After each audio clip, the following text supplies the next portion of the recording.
The food that the body recognizes is the food that comes from the ground. All the stuff, like I've said, plantain banana, cassava leaves, okra, mushroom, that's what the body recognizes as food. But when you look at the processed food, they are food that has been manufactured by human beings. And that's what the food that they show us that that's the good food. Because globally, 51% of what we eat are processed food, 42% are animal product, and only 7% are fruit and vegetables. You see, only 7%. But that's the food, the produce, that's what we need to eat.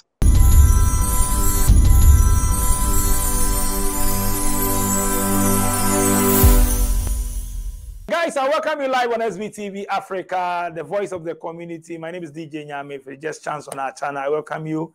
Make sure you tap on subscribe, follow us for more. We have a lot of videos to watch, a lot of content on our channel. If you also want to come on the show, our numbers are on the screens. You can WhatsApp me on +233 244 790902 or +233 240 677 This program, this segment is called Daily Hustle Worldwide, and today I'm flying straight to UK to have a chat with one brother from Africa. He's an African based in UK.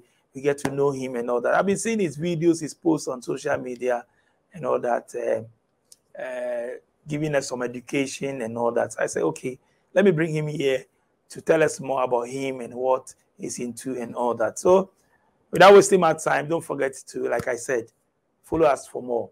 Let's go straight to have a chat. Boss, I welcome you live on SBTV Africa. How are you doing? Yeah, thank you very much. I'm really happy to be on your TV show. Yes, really happy. Nice one. Nice one. Mr. Olivier Mankondo. Yes. Pronounce it, if I pronounce it well. Pronounce it again. Yes, Olivier Mankondo. Olivier Mankondo. Okay. Yes. Okay, nice one. How is everything? Happy New Year. Yeah, Happy New Year as well. Nice one, nice one. Which part of UK are you? I'm currently in Manchester. Manchester. Which is, yes, 4 hours away from London. Oh, Manchester. Always raining. Yeah. Yes. Too cold there? That place is it's too very cold. cold. Yeah, it's very cold for the time being. It's a winter, so it's very cold. Yeah. Yeah. I was there 2 years ago, so I know Manchester. Oh, okay. Okay. Back. Let's see. Where are you from in Africa? Which part yes, of Africa are you from? Yeah, originally I'm from the Democratic Republic of Congo. So I've grown up over there. Yeah, and I moved to the UK 23 years ago. So yeah. How many years ago? 23 years ago. 23 years ago. Yeah, so I've been in the UK for 23 years, yes. Wow, 23 years ago. This is Donatello. Yeah. I call some people Donatello. More than Boga. 23 years ago. Wow. Then you have a lot to share with us. But let's see. You tell us, you will be the first person having you from DR Congo. You are the first person on my show. I talk to other people. I talk to people from Uganda, Kenya, and some few other African countries. But for DR Congo, you are the first person to talk to have you on my show. Tell us more. I mean, 23 years ago, that's a lot. 23 years ago back in DR Congo. Tell us more. Which part of DR Congo are you from? Your culture? I mean, tell us something. Back then, what were you doing? Schooling or something? Tell us, working or... basically, I've grown up in the capital, Kinshasa. And yeah, I was there working because I finished my studies as a civil aviation engineer. And my dream was to become a pilot. And because in Congo, where I was growing up, it was not possible for me to do this kind of studies because over there you can only have your your private pilot license. But to work as a professional pilot, I needed to do my study elsewhere. That's why, first of all, I started to work as a air traffic controller in Congo at the airport.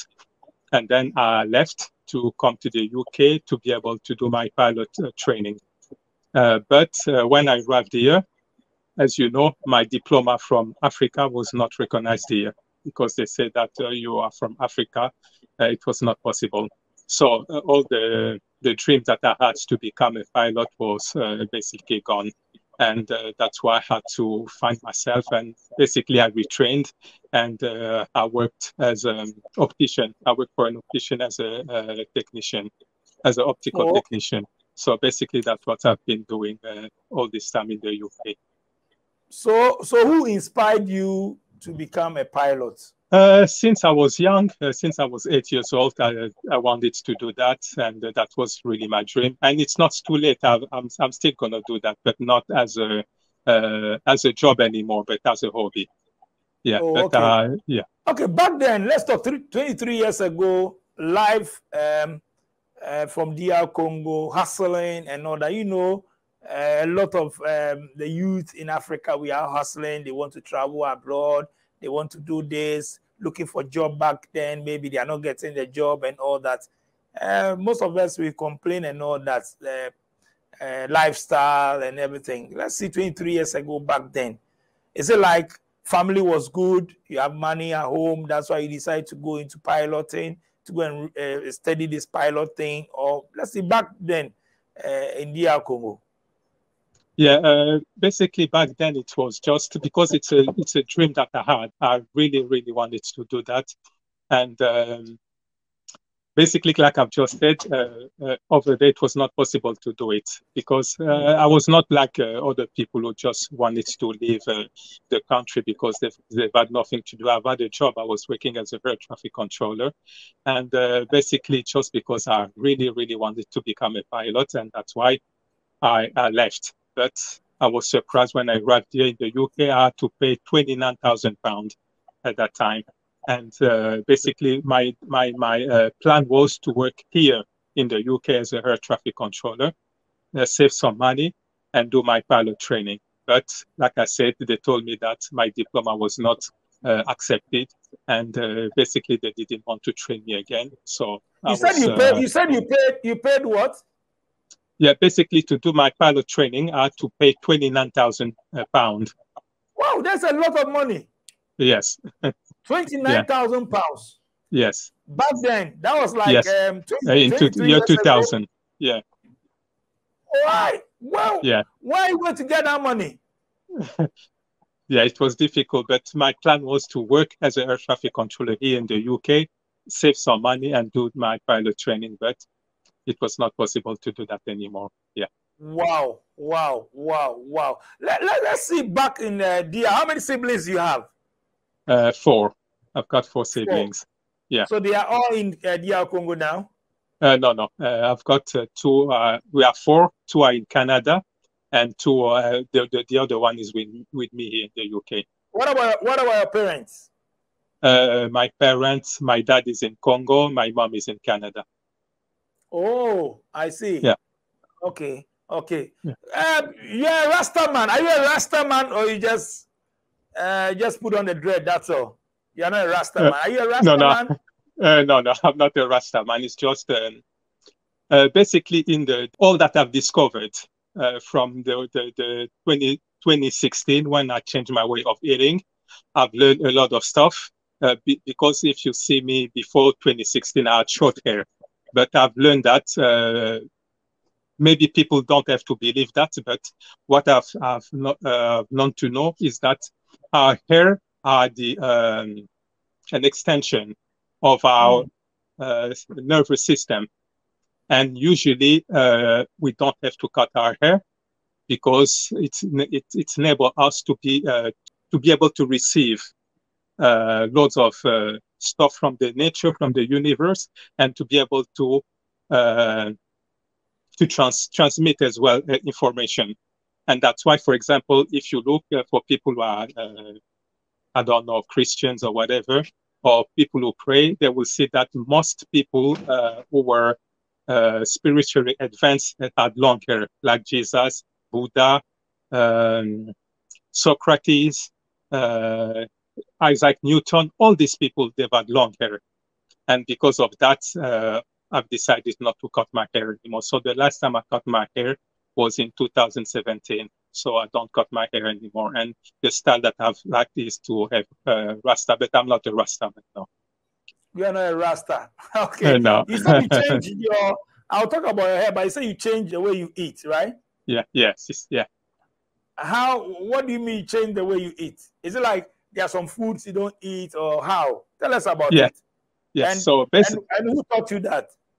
Yeah, so basically what happened is that in 2016, I was just watching a program on TV, not on TV, but on YouTube. And there's a guy who was saying that basically human beings were not designed to eat meat. And when I heard that, it really struck me. And I decided to stop eating meat. So it was a certain Wednesday when I watched that program. And then I said to my wife that I would stop eating meat. On Thursday, I came back from work. I asked her to cook my last meal of meat. I ate that, and on Friday, I started. So now it's been 7 years. I've not had any meat. I don't eat meat, fish, chicken. I've stopped drinking cow's milk and all that, because what I've noticed with all the research that I've made is that basically human beings are herbivores. We are herbivores, because when you look, for example, you compare the herbivores and the carnivores, you will see that we relate more to herbivores. And what do I mean by that? For example, if you look at herbivores, if, for example, they want to drink water, or for example, if you look at carnivores first, they've got two-person canines. The incisors are short and the molar are practically not developed, because carnivores, they've only got one movement in their jaws. They can only cut and swallow. They don't chew their food. So if you look at a dog, a cat, you will see that when they eat, they don't chew their food. They just cut and they swallow. But when you look at herbivores, they have to cut and chew their food. And this is exactly what we human beings, we do. We cut and chew our food just like herbivores. So in this instance, we can see that we relate more to herbivores. When you look at carnivores as well, for example, if they want to drink water, they lick up the water. But herbivores, they soak up the water. And this is exactly what we human beings we do as well. So in this instance, again, we can see the similitude between human beings and herbivores. And when you look at carnivores as well, they pants. For example, you will see a dog, it's what they always do. So they pants. And that's the way for them to regulate the temperature. But herbivores, they sweat through the skin. And when you look at us human beings, we sweat through our skin just like herbivores. So again, here you can see the similitude between human beings and herbivores. When you look at the digestive tract, you will see that herbivores have got very long intestines, which are roughly 6 times the length of their bodies. You look at carnivores, they've got shorter intestine, which are roughly 3 times the length of their bodies. And when you look at us human beings, we've got longer intestine, just like herbivores. Our intestine are 9 meters or 27 feet long. When you look as well, you will see that when we eat meat, it gets transformed into uric acid. And that's why carnivores have got very powerful kidneys, which enables them to get rid of that uric acid, because uric acid is a poison. And that's why when we eat meat, it gives us gout. And when you look as well, you will see that herbivores have got an enzyme. We human beings, we've got an enzyme, which is called ptyalin. That enzyme enables the digestive process to start in the mouth region. And only human beings and herbivores have got that enzyme. No carnivores have got that. And as well, again, like I told you at the beginning, human beings, carnivores, they've only got one movement in their jaws. So that's why they've got very powerful stomach acid to be able to digest the meat, the bones, and all that. So when we look at all this, you will see that human beings are herbivores. There's no question about it. We are herbivores. And to be more precise, we are frugivores. And when you look at, for example, the gorilla, we share 99% of the same DNA with gorilla. But what do gorilla eat? They eat fruit, vegetables, and tender roots. They do not eat meat. So how come we share 99% of the same DNA with gorillas, which means that our digestive tract are practically the same, but gorillas do not eat meat. And when I understood all these things, I said to myself, human beings are frugivores, and I stopped eating meat. And when I stopped that, basically I've been able to lose 35 kilos in 9 months. All my chronic diseases are gone, because I was suffering from high blood pressure. I had massive headaches every day or every other day. So I had to have some painkillers in my wallet all the time. I had dandruff, chest pain, back pain, abscesses. And like I said, my weight was 100 kilos. And when I changed my way of eating, I stopped eating meat, fish, chicken, cow's milk, all the dairy products, and So are you most of a the. vegetarian now? I'm a vegan. I'm a vegan now. Okay. Okay. Yes. Okay. So, and when I did that, I was able to to stop all the chronic diseases that I've had. But when I went to the doctor, he told me that because you've got high blood pressure, you will be on medication for the rest of your life. But I've changed my way of eating. All these diseases are gone. And for the past 7 years, I've not been sick a single day. Mm. So that's Wow. the power of changing the way of eating. And Wow. when you look as well, you will see that my wife, for example, she's been able to lose 45 kilos just by doing this. And basically, when I look at my son as well, I've got my son, he had eczema for 11 years. And the doctor said that he will have that all the time. So for 11 years, we went, they gave him all sorts of creams, but there were no changes. But when we changed our way of eating, it only took 2 weeks for his entire eczema to disappear completely. So this is really powerful. What do you eat now? So what I eat is only what comes from the ground. So if something is planted, that's what I eat. And if, for example, for people who are Christians, when they look in the Bible, in Genesis 1:29, it says that God gave us fruit and vegetables. It didn't say meat, it didn't say chicken, it didn't say all these things. So basically what I eat is all that comes from the ground. So for example, cassava leaves, cassava bread, rice, plantain banana, mushroom, kale, broccoli, carrot. So only the stuff that comes from the ground, that's what I eat now. Wow. And because of that, I've been able to completely change my life. And like I said, for 7 years, I've not been sick a single day, and I've not taken a single pill. No, it completely finished. All the headaches that I had, all the back pain, every single ailment is completely gone. What about perfumes and deodorant? I saw one of your posts. You were talking about perfume and deodorant. You said that one too, we shouldn't use it. Yeah, and so basically, a side effect, right? Yeah, because what's happened is that when they do all this perfume and deodorant, what did they put? For example, for the deodorant, they put mercury. Mercury is they put mercury. No, sorry, they put aluminum in the deodorant and the perfume. So basically, aluminum is very bad for the human mechanism, and it will give you Alzheimer, and this is very bad. And as well, they put something like the phthalate, the alcohol, and when you put the perfume on you, you will constantly breathe all these things, and it's going to have an adverse effect on you. But that's why, for example, since 2019, I've stopped wearing perfume. But I think last week I went on Amazon and I've been able to find a perfume which hasn't got all this bad stuff. So the phthalates, they don't have aluminum, they don't have all these things. So I'm thinking of buying that. But again, if I have to use that, I'm not going to put that on my skin, because all these things, you don't have to put that on your skin. So if I have to buy that perfume, I'll put that on my clothes, never on my skin, because on my skin, I only put what I can eat. So for example, all the lotions that people put on their skin, I don't use that anymore because all of them are toxic. And for example, in these lotions, they put what is called sodium lauryl sulfate. And this is very toxic. It's very toxic. It gives organ toxicity. It gives skin irritation, and it's linked to cancer. So basically, you need to eat, to put on your skin what you can eat.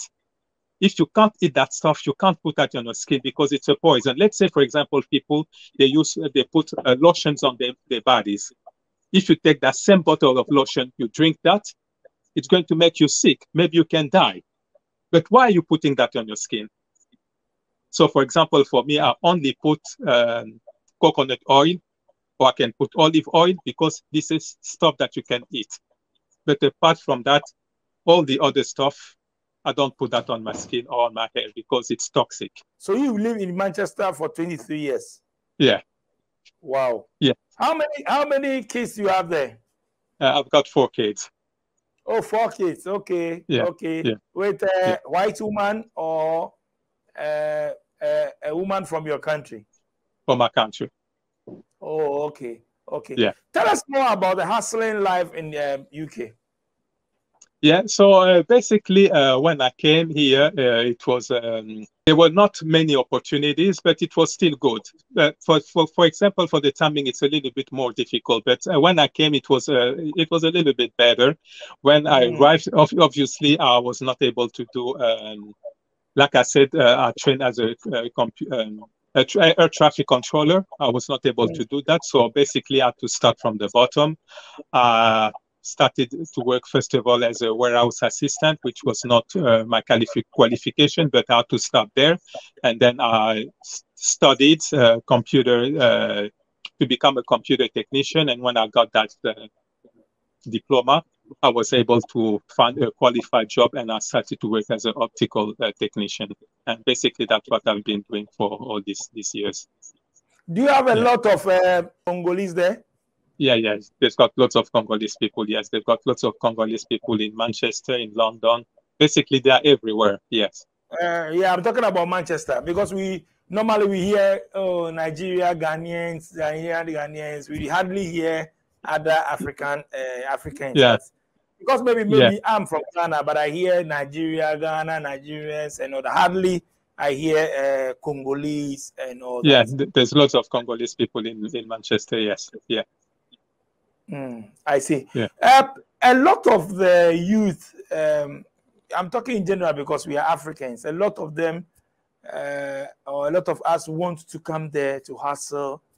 We are complaining, Africa, things are not moving well. We all want to go and look for greener pastures and all that. You see this on TV, you've been hearing this. What do you have to say? Do you feel bad when you see certain things? Yeah, basically what I've with all the time that I've been in the UK, what I can say is that people need to just change their mindset. I think even in Africa, it's possible to make something good, but you need to change your mindset. Because if you think that in Europe it's going to be good, I don't think that it's necessarily true. Because here, when you arrive, first of all, the only jobs, unless you become qualified, but the only job that you can do is manual jobs.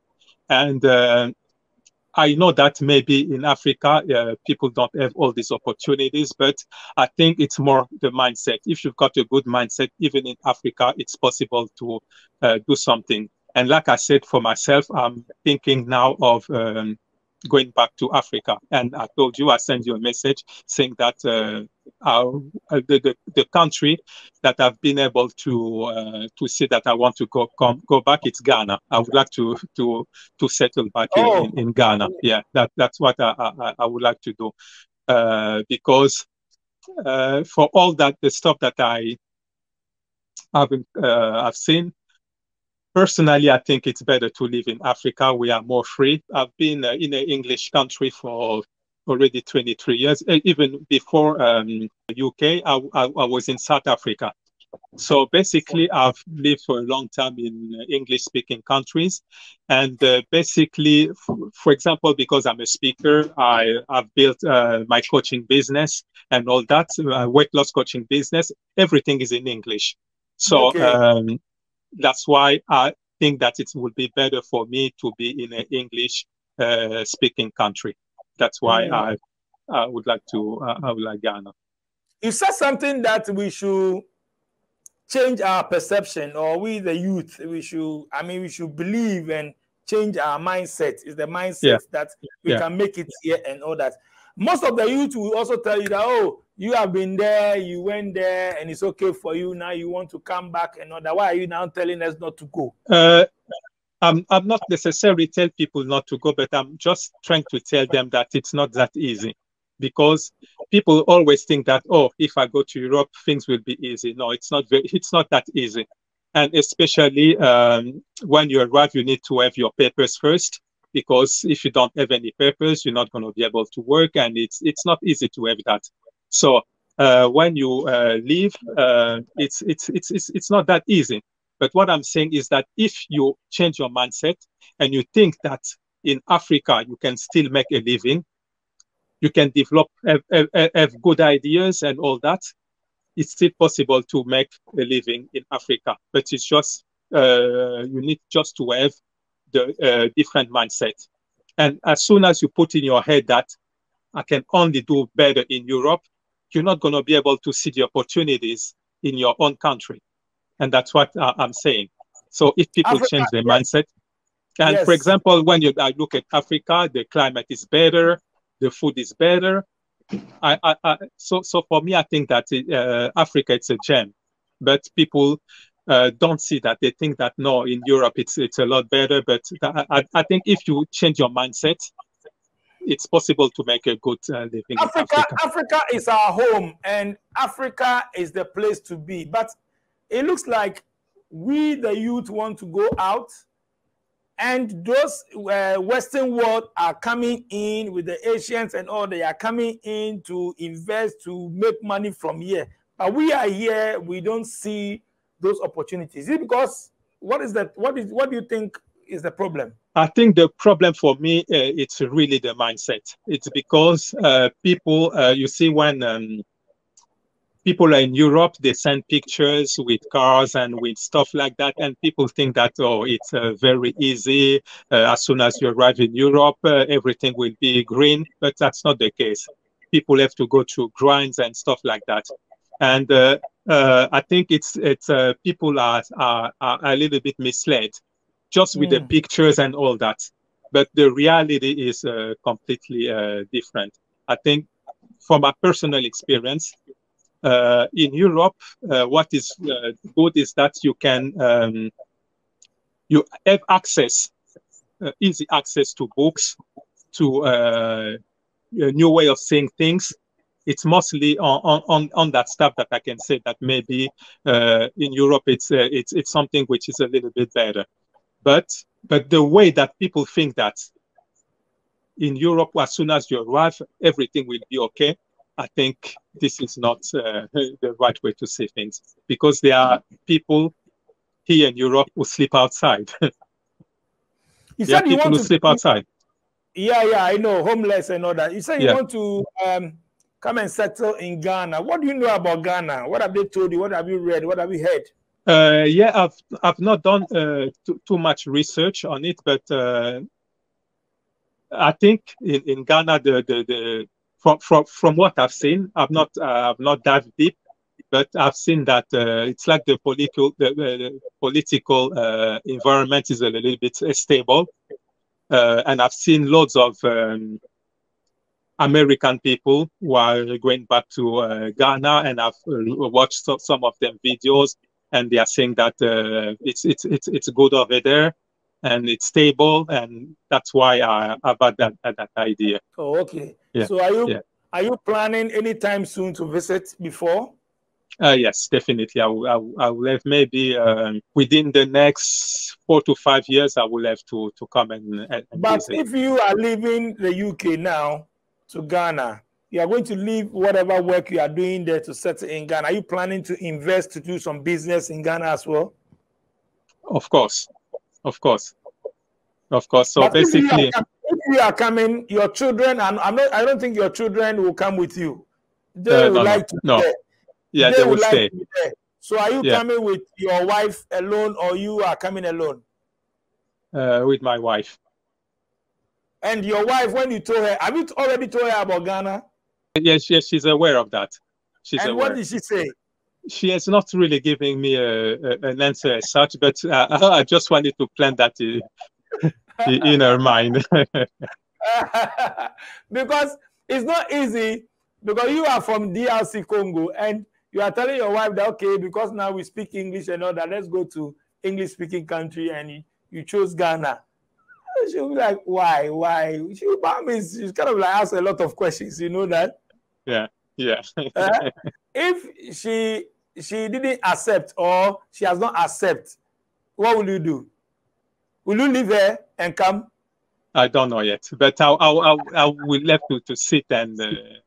She's a very understanding woman, so I don't think that Okay. it's going to be a problem. What Yeah. are some of the opportunities in UK? You've been there for 23 years. What are some of the opportunities in UK now as people coming in and all that, and they want to make it, they want to school, they want to work, they want to. What are you telling them? Some of the opportunities in UK. What I can say is that now the opportunity are a little bit more difficult than compared to when I first came in 2000. Now it's a little bit more difficult, and with the Brexit, because the UK is not part of the European Union anymore, so all of this have really made stuff a little bit more difficult. And even if when you have to come to have the papers, it's even more difficult. So what I can say to people, if they've got, for example, they've got a visa, they want to come, I cannot prevent them. But what I'm saying is that if you can think for yourself and try to make something good in Africa, I think that will be a lot better. But I understand that most people will not understand what I'm saying. But I've been in both places, so I know what I'm talking about. Most of us, when we go there, they start with cleaning and all that. They travel outside. Most of us don't have any skill. If it's school, education is different, but we go there, we are going to hustle, and then no skill, we not learn anything. We just go there, and a lot of we Africans are doing the cleaning. Yeah. You've noticed that. Why? And what advice are you giving us? Yeah, basically, the advice that I can give people is that when they come, yes, at the beginning, it's difficult. It's difficult to find your way straight away. It's like me, when I arrived here, like I said, I had a qualification as an air traffic controller, but I couldn't work as an air traffic controller. I worked in a warehouse, which was I was very high, and I started to work as a warehouse assistant. But in my mind, I knew what I was doing. I knew that, okay, I'll redo my studies. I'll get a qualification and do a more qualified job. But what I think is that most people, when they come, they don't believe in themselves. They just think that, Black people need to do just cleaning jobs, and they just stay that way. They think that, if I do this job, maybe people are racist, they're not going to give me the job. So they put a barrier to themselves, you see? Because as soon as you start putting in your head that people are racist, it's not going to work for you. For me, for example, I've been 23 years in the UK. I've not suffered racism. No. So it's just the perception. So if you think that you can only do cleaning job, then yes, that's all you will do. But for me, I knew that I was able to do more than that. The job that I started as a warehouse assistant was just a stepping stone, but I knew that I was capable of doing more. And that's what these people need to do as well when they arrive. Instead of just saying, I'm just going to do the cleaning and they stop there, they can better themselves. Maybe not necessarily that they need to go to school or whatever. They can, if they've got good ideas, they can create businesses for themselves. Because you can go the route of going to school, going to university, or you can build your own business. So it's possible to do that. Have you been going to DRC Congo? When last did you visit? 2018, the last time I went. 2018. Yeah. Are you doing any business or any projects there? No. At that time, I didn't have any business project. But what I'm doing now is my coaching program. I've got a coaching program where I help people to lose weight, and that's basically my business now. So that's what I'm doing. I've got my coaching program where people join, and help them to lose weight. I help them to reclaim their health. So basically, that's the business that I'm doing now. Are you planning to set up any business or something there? Basically, project that I'm doing is, for example, to have a retreat center where people can come for a week, and where I will teach them how to eat properly, to explain to them a bit of the mindset and all these things. So basically, that's the kind of business that I want to do. So basically, a retreat center where I will teach them how to eat properly, how to lose weight, and so basically, it's always around the weight loss and wellness. That's my business will be. Talking about losing weight, I know people that they are on diet. They know they don't eat some certain food, as you are saying, but they never lose weight. They go to the gym, they go to jogging and all that, but they never lose weight. Yeah, the problem is because they don't know. Mostly people don't know why they're putting on weight, and maybe they will stop eating some food, but they don't stop eating the food that make them fat. For example, when you eat when you drink all the dairy products, when you look, for example, at the calf when he's born, he weighs something like 70 pounds. And basically, when in the cow's milk, you've got loads and loads of growth hormones. And basically, that calf will become very big, like a 2020 pound bull. Very big. So in the cow's milk, you've got loads and loads of growth hormones. And we people, when we drink cow's milk, what's going to happen? It's going to make us fat. But people will cut other food, but they will still continue to drink cow's milk. They will not lose the weight. Or for example, when you look as well at the meat, chicken and fish, all these are full of fat. And basically, when we eat that, the body can only digest 20% of the meat, and all the rest will be stored in the body. And that's why people get fat. So when people go, they say, for example, oh, I'm going to stop eating sugar. Yes, maybe you will lose a little bit of weight, refined sugar, I mean. Maybe you will lose a little bit of weight, but you continue to eat. You continue to have dairy products. You continue to have meat every day. You're not going to lose the weight, you see? And when people go to the gym, if you want to lose weight by going to the gym, you need to work very hard. And usually people need a lot of dedication to do that. And the problem is when you lose weight after going to the gym, you will be left with excess skin. And that's not good. For me, I've lost 35 kilos, but I've got no excess skin because I've done that naturally. I didn't go through the operation, or I didn't do very hard physical exercise. I did that naturally, and my body was able to do the work. And that's why after losing 35 kilos, I've got no excess skin. But you go to the gym, you do that, you will lose weight so rapidly, and your body will not be able to keep up. And you will be left with excess skin. And then you will have to spend money to have the operation and all that. So basically, people, they stop to eat the wrong food, not the food that make them fat. That's the problem. I've seen you, you post soda, almost everything at the provision stop. You put it online that is not good. Soda, burger, what? You put a lot of things there that we should stop eating all those things.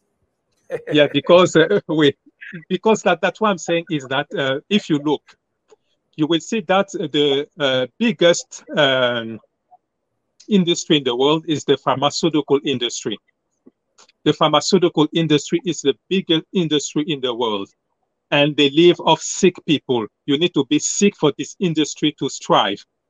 And that's why the system in which we are, they don't tell us the truth. Most of the food that they ask us to eat are the wrong food, so that it's going to make you sick, and you're going to buy the medication. And when you buy the medication, this medication will create toxicity in your body. It's going to give you more diseases. You'll buy more medication, until you become completely toxic and you die. You see? So the food that the body recognizes is the food that comes from the ground. All the stuff, like I've said, plantain banana, cassava leaves, okra, mushroom, that's what the body recognizes as food. But when you look at the processed food, they are food that has been manufactured by human beings. And that's what the food that they show us that that's the good food. Because globally, 51% of what we eat are processed food, 42% are animal product, and only 7% are fruit and vegetables. You see, only 7%. But that's the food, the produce, that's what we need to eat. And that's what all this processed food, they put a product that is called aspartame. Aspartame is very toxic and it's a nerve poison. In most processed food, that's what you find. Because they will tell you, oh no, we don't put sugar anymore. They put aspartame instead. But aspartame, like I've just said, it's very toxic and it's a nerve poison. For example, in Coca-Cola, in Fanta, in soda, in all these things, they put aspartame. Even in some medication, they put aspartame. Are you doing all these things just to live long? Somebody will say, me, I'll eat everything. Or if I die tomorrow, I'm dead. Everybody will die. Are you doing this thing for healthy life, to live long, or what? Yeah, basically, I think that as we are here on Earth, it's a gift that we've been given by the universe to be on this Earth. And we don't have to sabotage that gift that we've been given. And that's why, for example, for me, I want to live a good life. I want to live a life where I'm healthy, because being sick is very, very bad. You are always in pain and all that. But if you just change your way of eating, you change your mindset, you start, you don't put yourself in stress, in situation of stress and all that, basically you're going to live longer. And when you live longer, it's going to be possible for you to achieve lots of goals, all the goals that you have, and you'll be able to help more people and stuff like that. But basically, if I have to do that, is to be in good health. And when I'm healthy, I don't have to suffer, because I remember in the past, the way I was sick, it's not pleasant. Are you a religious person? I would say I'm spiritual. I'm not, I don't belong, I used to be a Christian, but now I don't belong to any particular church. Class myself as being spiritual. So you believe there is God, eh? Of course, yes. Yes, so definitely. Yes. Why have you stopped going to church? Why? Because I don't see things the same way anymore. There are too many, I think that I've outgrown the religion, and I don't think that for me, I need to go to the church anymore. I'm not saying that it's bad for other people, they still need to go to the church, but for me, I've outgrown that, and I don't have to go to the church anymore. Maybe you've seen something, that's why I'm asking, what did you see? What did I see? For example, there are lots of concepts that I don't share anymore. For example, I follow a guy, I forgot his name, but he lives, maybe he's in Ghana, or I don't think that is in Nigeria, but because he speaks English. I forgot his name, but he speaks mostly about African spirituality. And for example, in African spirituality, you don't have that concept of hell and paradise. Because the way, for example, they say to people that you need, when you are bad, you will go to hell, you will burn. But the question I'm asking myself is that when you die, you don't have your physical body anymore. You are a spirit. How can you burn in hell? It's not possible. The only thing that can burn is physical. But when you are a spirit, you cannot burn anymore. And there's stuff like that that don't make sense anymore. And that's why I don't really, I'm not into religion anymore. And I've seen lots of stuff that, for example, when you look, all these people who came in Africa on the name of religion, they've done loads and loads of bad stuff in Africa on the name of religion. And I don't think that it's right. Thank you so much, Mr. Makondo. Yes. Your last message, do you have any shout out on your social media handles? Thank you so much for passing through my show. Yeah. So basically, what I can say is that I'm really happy that you invited me. And for all the people who would like to, who will watch the show, I've got a free gift that I want to give them. It's 7 tips to lose weight. So basically, I will send you the link so people can just click that link and download 7 tips which will help them to lose weight. And as well, for people who would like to benefit to my coaching program, I've got a weight loss coaching program where which is a 16 weeks. Where I coach people, and basically they will be able to lose a minimum of 30 pounds, which is something like 13 or 15 kilos that they can lose minimum in 16 weeks. So basically, if they are interested in that, I will give you my email address as well, but it is olivier@oliviermankondo.com. They can just send me an email, and then we can take it from there. Thank you so much for coming through, boss, for having a nice chat with me on SBTV Africa. Thank you so much, guys. Thank you for watching. I hope you enjoy my chat with him. If you want more, subscribe to our channel. We have a lot of videos wherever you are watching me from, across everywhere, wherever you are. Subscribe to our channel. You can also come on our show. My numbers are on the screens. +2 332 44 790902 or +2 332 40 677 898. My name is DJ Nyame. Thank you, guys. Subscribe to our channel for more. I'll thank my production team. Thank you. Daily Hustle. I'm out.